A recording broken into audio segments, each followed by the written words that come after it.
The rope snapped taut against Cordelia Brightwater's neck, just as Sheriff Matthias Arnhold's horse crested the hill overlooking Willowmere Township. The crack of his whip echoed across the valley, but it was too late. The wooden platform beneath her feet had already given way, and the jeering crowd below was already beginning to disperse. Their bloodlust temporarily sated, Matthias spurred his stallion harder, dirt flying from its hooves as they thundered down the slope. His heart hammered against his ribs, not from the frantic ride, but from the sight of the woman he'd loved in secret for 3 years, swaying in the morning breeze like some grotesque wind chime. 3 days earlier, Cordelia had been accused of witchcraft by Reverend Malachi Thornfield, the township's self-appointed moral guardian. The charges were absurd. She'd merely helped birth difficult babies with her knowledge of herbs, tended to the sick when the traveling doctor was weeks away, and had the misfortune of being beautiful, married and independent, in a place where such things were viewed with suspicion. Matthias had been away tracking cattle rustlers when the trial commenced. It's a trial that lasted all of 4 hours and consisted mainly of testimony from Prudence Grimwald, the minister's bitter sister, who'd harbored jealousy toward Cordelia since the younger woman had refused Malachi's marriage proposal the previous spring. As his horse skidded to a halt near the gallows, Matthias could see that Cordelia's body still moved slightly shallow, desperate movements that meant she might yet live. Without hesitation, he drew his knife and leaped onto the platform, slashing through the rope in one swift motion. She collapsed into his arms, gasping and choking, her fingers clawing at the hemp burns around her throat.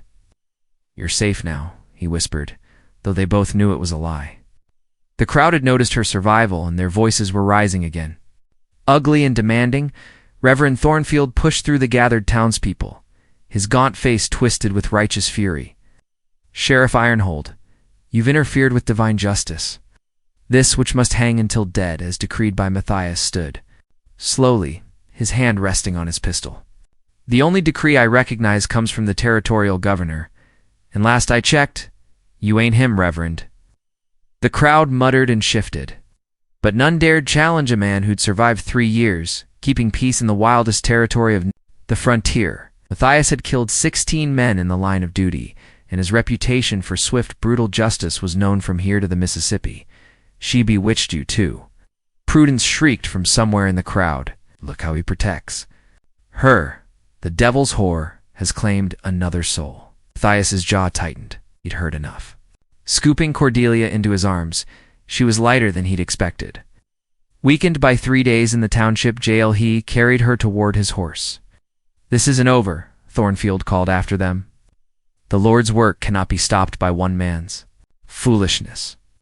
But as Matthias settled Cordelia across his saddle and swung up behind her, he wasn't thinking about the Reverend's threats.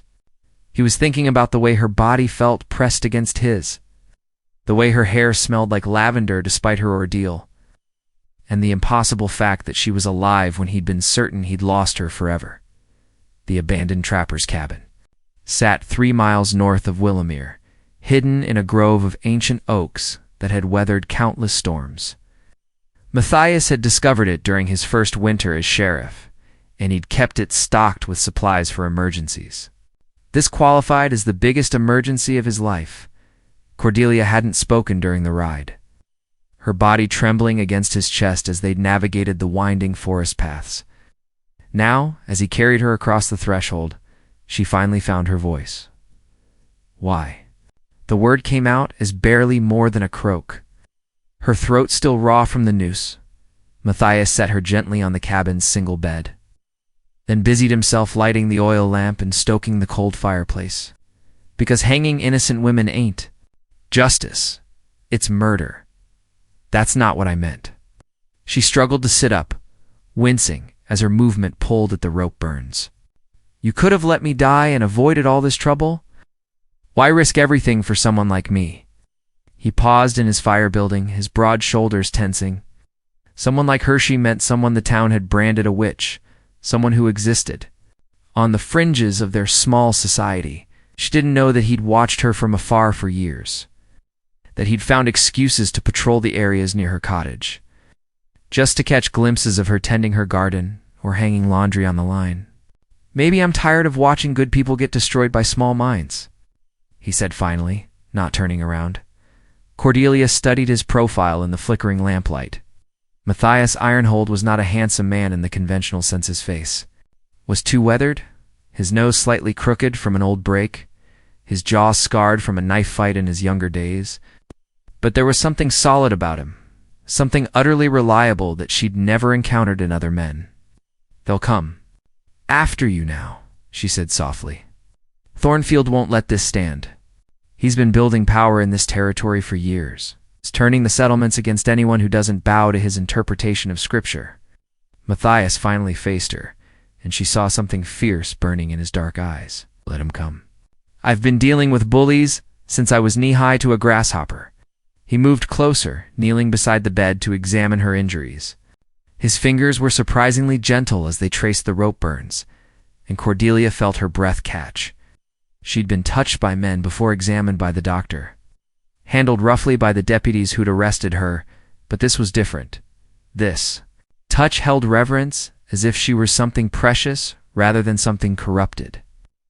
I should have been there, he murmured, his voice thick with guilt.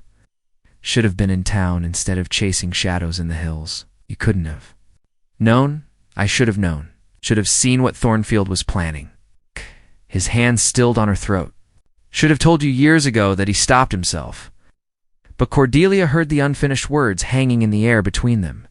Her heart began to race, and not from fear this time. Out me what, Matthias? Before he could answer, the sound of hoofbeats reached them through the cabin walls. Multiple riders, moving fast and with purpose. Matthias was on his feet instantly, his hand going to his gun. Stay down, he commanded, moving to the window. Through the gap in the curtains, he could see torchlight flickering between the trees. At least a dozen riders, maybe more. Cordelia slipped from the bed despite his order, moving to stand beside him. How did they find us so quickly? Someone must have seen which way we rode. His jaw clenched as he recognized the lead rider's silhouette. Thornfield himself, flanked by his most devoted followers. They're not here to talk. The Reverend's voice boomed through the forest. Sheriff Ironhold, we know you're in there with the witch. Send her out, and we'll be merciful. Continue to harbor her, and face the consequences of your defiance. Matthias checked his weapons to pistols, a rifle, and his knife. Against a dozen men, the odds weren't good, but he'd faced worse. Cordelia placed her hand on his arm. Don't do this for me. I can't bear the thought of you dying because of what? Because of love? The words tumbled out before he could stop them. Because that's what this is, Cordelia. That's what this has always been. The confession hung between them like a bridge neither had expected to cross. Outside, Thornfield's men were spreading out, surrounding the cabin with the systematic patience of experienced hunters.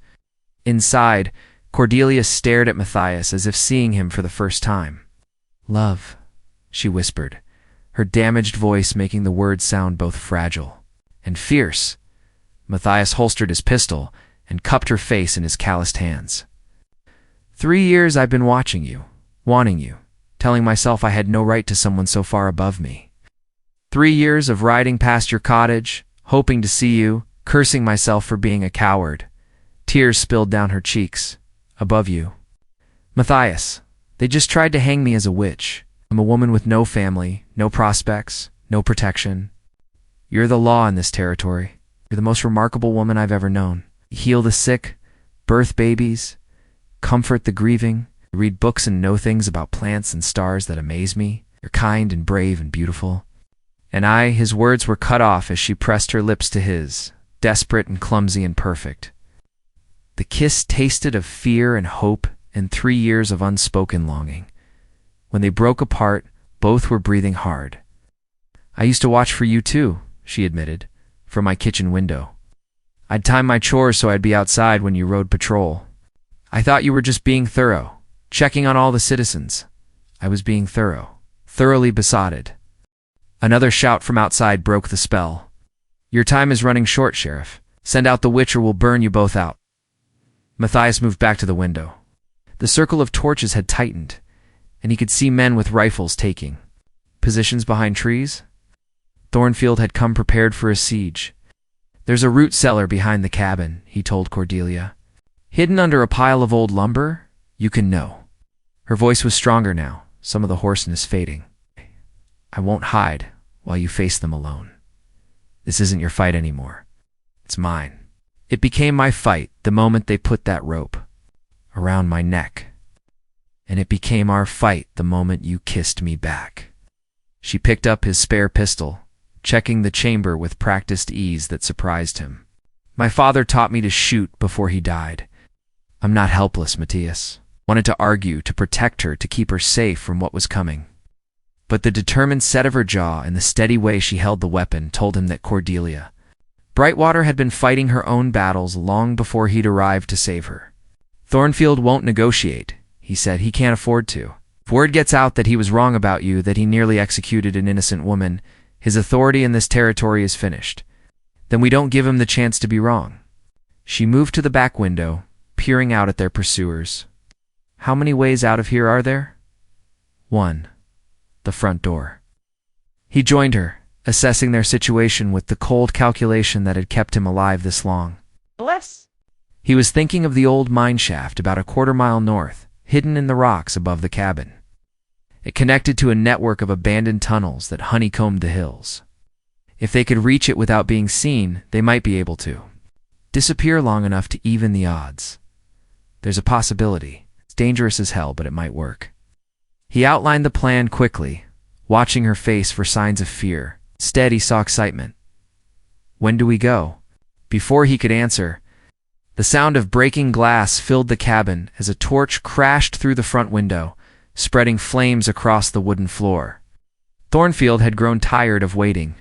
Now, Matthias said, grabbing their supplies. Go now.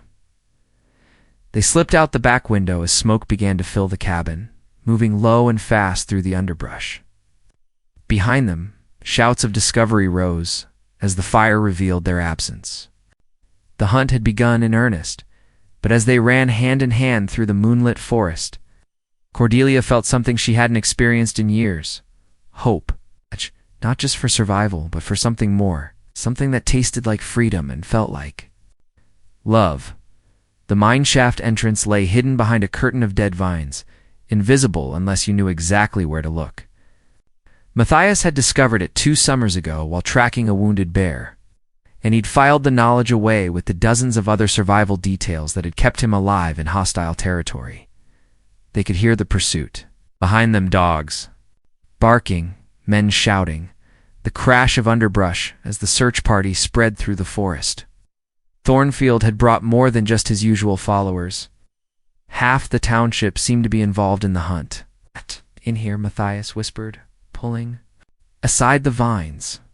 The opening was narrow, barely wide enough for a man to squeeze through sideways. Cordelia hesitated. What if it's a dead end? Then we make our stand in there instead of out here. He squeezed her hand. Trust me. The tunnel beyond was pitch black and thick with the smell of old earth and bat droppings. Matthias had brought the oil lamp from the cabin, and its flickering light revealed a passage that stretched deeper into the hillside than he'd previously explored. They moved quickly, but quietly, their footsteps muffled by decades of accumulated debris. This connects to the old silver mine, Cordelia said suddenly. My father worked these tunnels before the vein played out. There should be an exit near Widow's Creek, about 2 miles east. Matthias stopped walking. You know these mines? Practically grew up in them.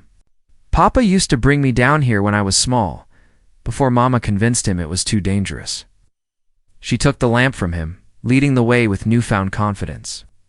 This way. There's a chamber ahead where we can rest. The chamber, she led. Him too was larger than expected, carved out by miners who'd followed a promising vein that ultimately disappointed them. Someone had left behind a few tools, a water barrel that still held a small amount of liquid, and some rotting timber that might burn if they were desperate enough. We can't stay here long, Matthias said, settling beside her on a fallen beam. They'll figure out about the mine eventually, maybe. But Thornfield's no tracker, and most of his followers are shopkeepers and farmers. They don't know these hills, like we do. The lamp cast dancing shadows on the rough walls, and in its light, Cordelia looked ethereal like some underground goddess from the old stories. Matthias found himself staring until she noticed and smiled. "What are you thinking?" "About?" she asked. "About how I never imagined having a conversation like this. About how everything changed in the space of a few hours." He reached for her hand. "About how I almost lost you without ever telling you how I felt. You haven't lost me." She shifted closer to him on the beam. "And you did tell me." "In words, what do you mean? The way you looked at me when you rode past my cottage? It's the way you always found reasons to check on me after storms or when the traveling preacher came through? The way you cut me down from that rope without hesitation?" She touched his cheek. "You've been telling me for 3 years, Matthias. I was just too afraid to believe it." He leaned into her touch. "Afraid of what? Of wanting something I couldn't have? Of hoping for a life that seemed impossible?" Her voice dropped to a whisper. "Of loving someone who might leave me like everyone else has." The confession broke something open in his chest. He'd known about her father's death and the mine collapse, her mother's passing from fever the following winter. He'd known she was alone in the world. He'd never understood how that loneliness had shaped her, made her afraid to reach for happiness. "I'm not leaving," he said firmly. "Whatever happens next, wherever we go, I'm not leaving you." She kissed him then, deeper and more desperate than before, as if she could seal his promise with her lips. The lamp flickered, casting their shadows large and wild on the cavern walls. 2 figures clinging to each other in the darkness. When they broke apart, both knew that something fundamental had shifted between them. This wasn't just about survival anymore, or even about justice. This was about claiming a future together, despite everything trying to tear them apart. "We can't go back to the way things were," Cordelia said. "I don't want to go back, I want to go forward." "Me too." The sound of distant voices echoed through the tunnels, reminding them that their pursuers were still searching. But for now, in this hidden chamber beneath the earth, they had found something worth fighting for. "When we get out of here," Matthias said, "we're going to need a plan. Somewhere to go where Thornfield's influence can't reach us." Cordelia smiled, and in the lamplight she looked fierce and beautiful and utterly fearless. "I have some ideas about that. But first we need to survive the night." The voices in the tunnels grew closer as dawn approached. "Found the mine entrance?" And their torchlight flickered like angry fireflies in the distant passages. Matthias and Cordelia had extinguished their lamp hours ago, relying on her childhood memories of the tunnel system to navigate in absolute darkness. "There," she whispered, her breath warm against his ear. "Feel the air current. We're close to the eastern exit." They had been crawling through a narrow passage for what felt like hours, their knees scraped raw by the rough stone. Behind them, the search party's voices echoed through the underground maze, sometimes seeming impossibly close, other times fading to whispers. The tunnel finally opened into pre-dawn light, merging behind a waterfall that fed into Widow's Creek. The sound of rushing water would mask their movements, but it also meant they couldn't hear their pursuers approaching. Matthias pulled himself out first, then helped Cordelia climb from the tunnel. They were both filthy, their clothes torn and mud-stained, but alive. More than alive, the hours underground had crystallized something between them, forged it in darkness and desperation into something unbreakable. "Now what?" she asked, washing the grime from her face in the cold creek water. "Now we disappear. There's a trading post about 50 miles north at the junction of 3 territories.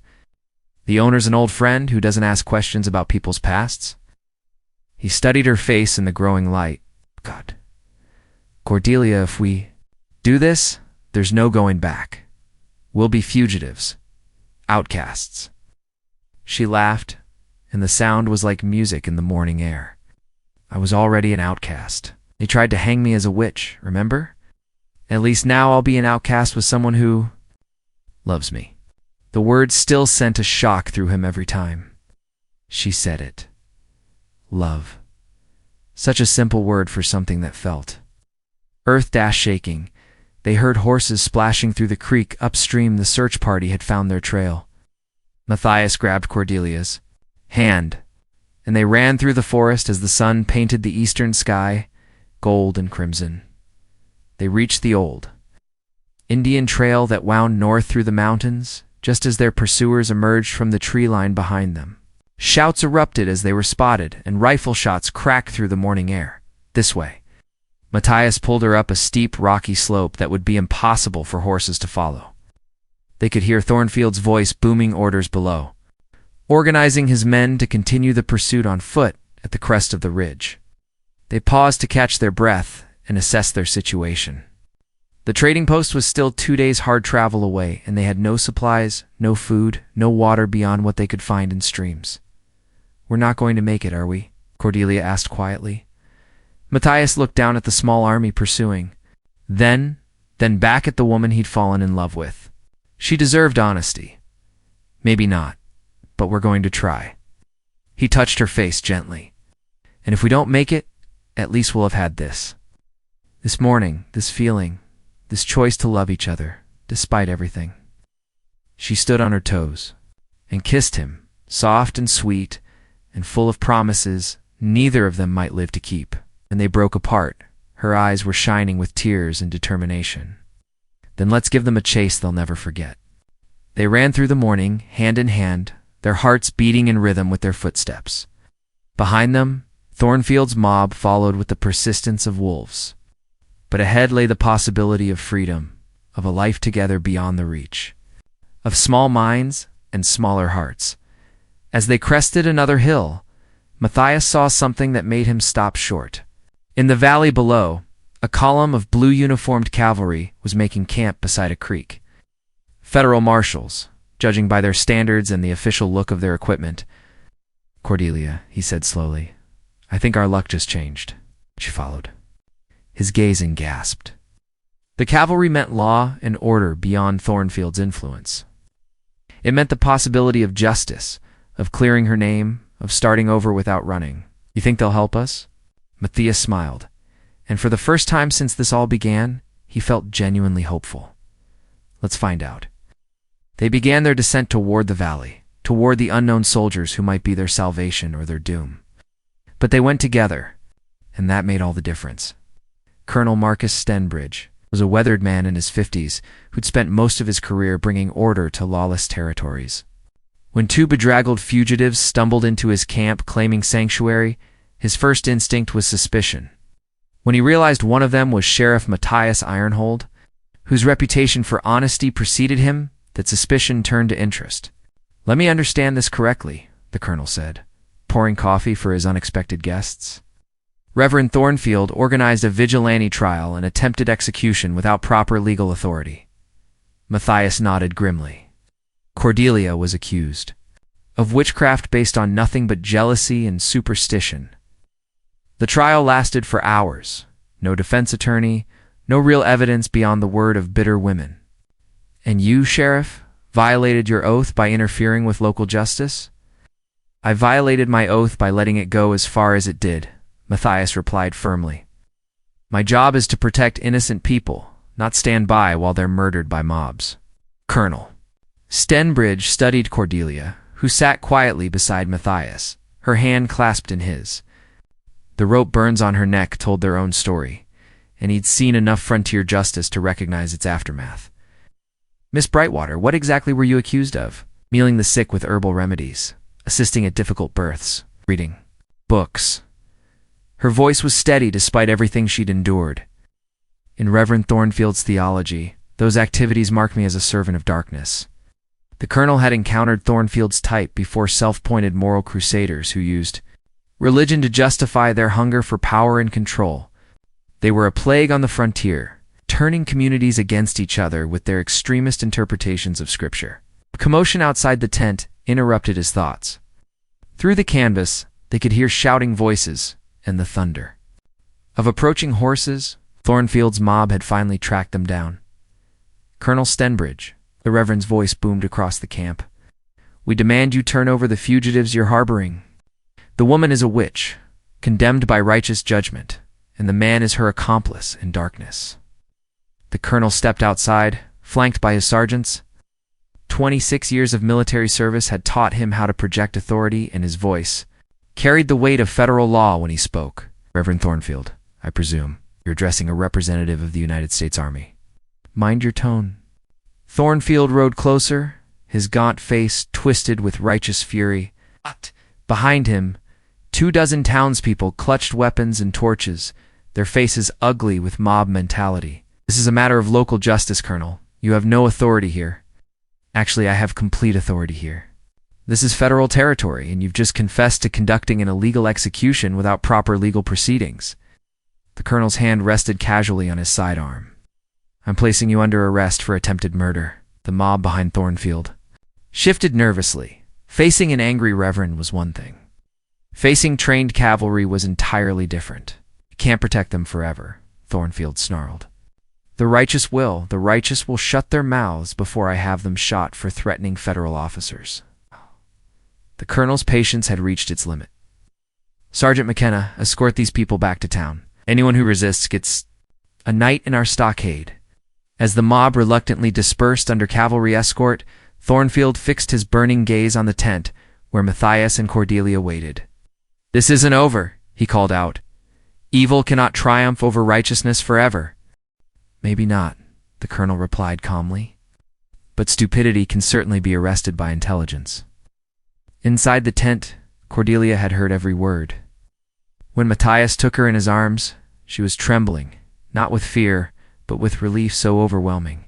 It threatened to buckle her knees. "It's over," he whispered into her hair. "You're safe." She corrected, holding him tighter. "We're both safe." Colonel Stenbridge returned with documents and official papers. "I'm appointing a federal commission to investigate Reverend Thornfield's activities in this territory. In the meantime, Miss Brightwater, all charges against you are dismissed pending a proper review of the evidence or lack thereof." He turned to Matthias. "Sheriff, I'm offering you a choice.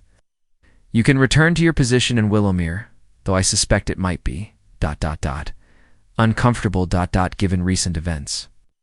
Or you can accept a position as a federal marshal. We need good men. To help civilize these territories." Matthias looked at Cordelia, seeing his own thoughts reflected in her eyes. Willowmere held nothing but painful memories now. They needed a fresh start, somewhere they could build a life together without the shadow of recent events. "I accept the marshal position, Colonel. When do we start?" "We." The colonel raised an eyebrow. Cordelia stepped forward, her chin raised defiantly. "If Matthias is going to be traveling the territories as a marshal, he'll need someone who knows.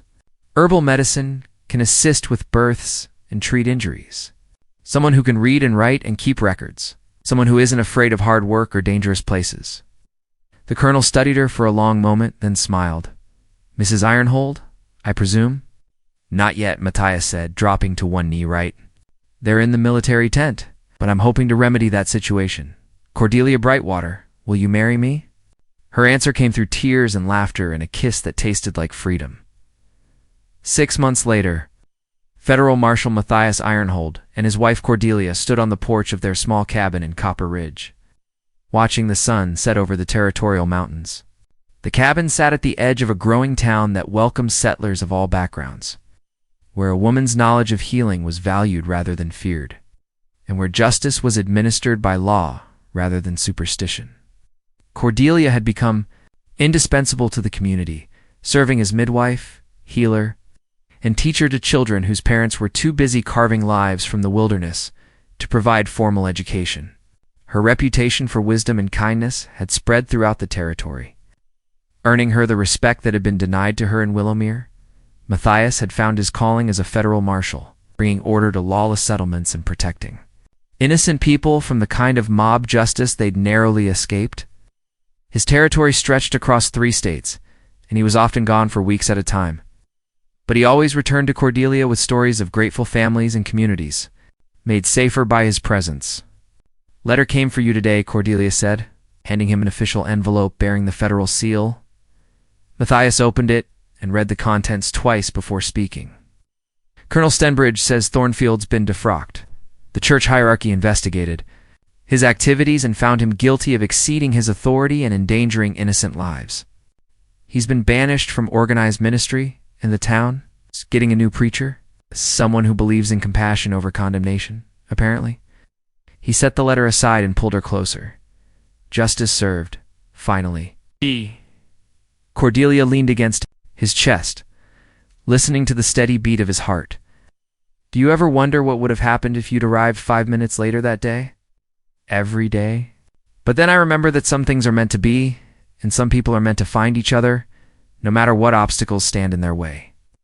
She tilted her head back to look at him. Is that your way of saying you believe in fate, Marshall? Ironhold. I believe in love. I believe in fighting for what's right, and I believe in second chances. He kissed her forehead gently. Everything else is just details. As if summoned by their conversation, a rider appeared on the horizon, spurring, his horse toward their cabin. It was Deputy Harrison from Copper Ridge, and his urgent approach suggested official business. Marshal Ironhold. Telegram from headquarters. The young man pulled his lathered horse to a stop and handed over the message, said it was urgent. Matthias read the telegram quickly, his expression growing serious. There's been trouble in Silver Falls. A mining company's been terrorizing local farmers, trying to force them off their land. 3 families burned out, 1 man dead. Cordelia felt the familiar mixture of pride and worry that came with these moments. Pride in her husband's dedication to justice, worry about the dangers he faced in service to that ideal. How long will you be gone? She asked. Hard to say. Could be a few days, could be a few weeks. He touched her cheek. Will you be all right? Here alone, she laughed, the sound rich with confidence and happiness. Matthias, I'm a woman who survived being hanged as a witch and escaped through abandoned mine tunnels. I think I can handle a few weeks in a peaceful town. Point taken. He kissed her deeply, pouring all his love and promise of return into the contact. I'll be back as soon as I can. I know you will. You'll always come back to me. Be prepared. His horse in gear for another journey in service of justice. Cordelia watched with the quiet satisfaction of a woman who had found her place in the world. They'd built something beautiful from the ashes of that terrible day of love that had been tested by fire and emerged stronger. A partnership that served not just themselves but their entire community. The sun disappeared behind the mountains, painting the sky in shades of gold and crimson that reminded her of that morning they'd escaped through the forest, running hand in hand toward an uncertain future. Now that future had become their present. Rich with purpose and possibility, Matthias mounted his horse and tipped his hat to her, his eyes shining with the same love that had compelled him to cut her down from the gallows all those months ago. Until I return, Mrs. Ironhold. Until you return, Marshal. Ride safe. She watched until he disappeared into the gathering darkness, then turned back toward their cabin, their home carrying with her the absolute certainty that love had indeed conquered all, and that some stories, no matter how dark their beginning, were destined for the most satisfying of endings. In the distance, a church bell tolled the evening hour, its clear bronze voice carrying across the valley like a benediction, blessing all who heard it with the promise that morning would come, that justice would prevail, and that love once found would endure forever.